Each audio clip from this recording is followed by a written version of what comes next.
Text and image vectors are useless for search if they live in different spaces.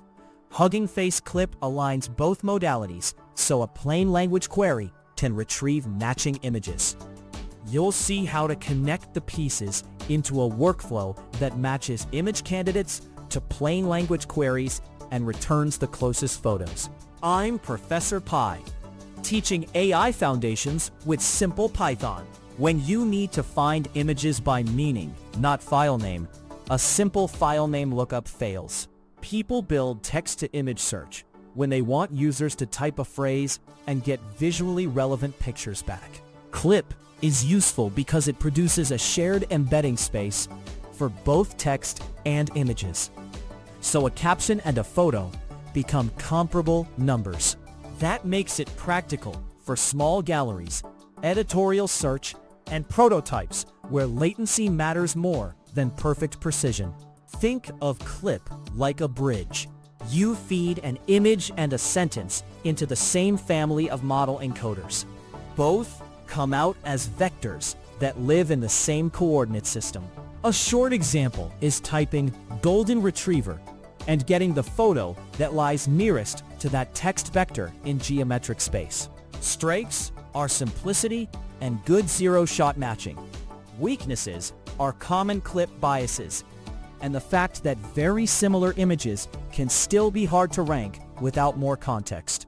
We will build a minimal search flow that loads CLIP, encodes a handful of images once, runs a single query, and then supports batching and top K results.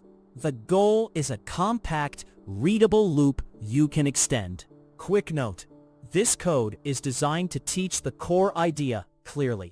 Library versions and local setups can vary, so check the official docs if your setup behaves differently. Now, let us load the model and processor so we can prepare both text and images for the same encoder. This snippet loads the CLIP model and processor we will reuse for search. The key move is using Hugging Face Transformers objects that already know the matching tokenizer, image preprocessing, and model waits for name. CLIPModel.fromPretrained name gives us the encoder, while CLIPProcessor.fromPretrained name gives us one entry point for preparing both text and images. Calling .eval puts the model in inference mode, which is what we want for search instead of training. The printed CLIPDIM shows the size of the shared embedding vectors we will compare next. With the model ready, we need image vectors that live in the same space as text. We encode a small gallery once, so queries can be cheap.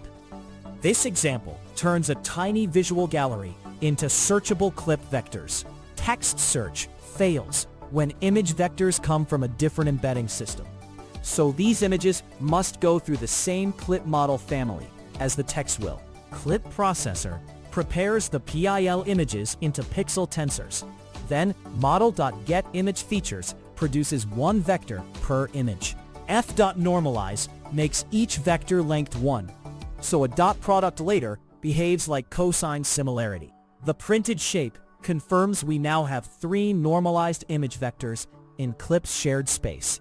Encoding images is one half. Encoding the query and comparing is the other. Now we try a single natural language lookup. This code performs the first real natural language image lookup. The important shift is that query goes through model.getTextFeatures, not a separate text-only embedding model, so the resulting text vec can be compared directly with image vecs. Because both sides were normalized, text vec at image vecs t gives cosine style similarity scores across the gallery.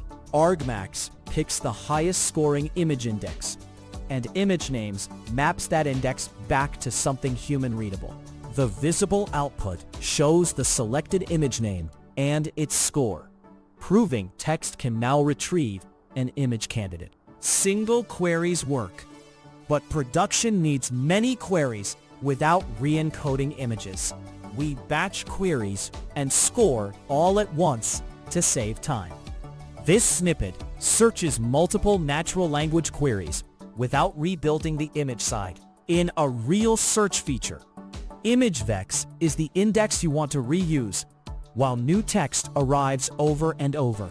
CLIPProcessor handles the query list as a batch, and model.getTextFeatures produces a matching row in TextVex for each query. The matrix product, score grid, compares every query with every image in one compact operation. Then argmax dim equals 1 chooses the best image per query. The printed dictionary shows each query mapped to its top match, which is the basic shape of batched retrieval. Finally, we wrap the steps into a tiny helper that returns not just one winner, but the top K results for a query. This example packages the CLIP search path into a tiny baseline function. The function takes plain text, uses CLIPProcessor and model.getTextFeatures to create the query vector, normalizes it, and scores it against the already built ImageVex index. Instead of returning only one winner, scores.topk of k keeps the strongest K matches, which is usually more useful for a search UI. Increasing K shows more alternatives, but also returns weaker matches. Decreasing K makes the output shorter and more decisive. The printed top results list shows ranked image names with rounded similarity scores, completing the minimal text-to-image search loop. If you scale this toy to production, ImageVex becomes a persisted index, and you swap in an ANN library for speed or memory. Persisting vectors and storing image metadata is the usual next step. Quick summary: CLIP gives a shared vector space for text and images, so you can compare them directly. Use it when you need semantic search over photos and want a simple prototype that supports batching and ranked results. One thing to remember is that CLIP embeddings are powerful but not perfect, and bias or fine-grained visual distinctions may require additional filtering or supervision. For one concrete next step, experiment with scores.topkk and try k equals 5 or 10 to see how result diversity changes for your queries. If AI Foundations in Python help, subscribe and watch the AI Foundations videos.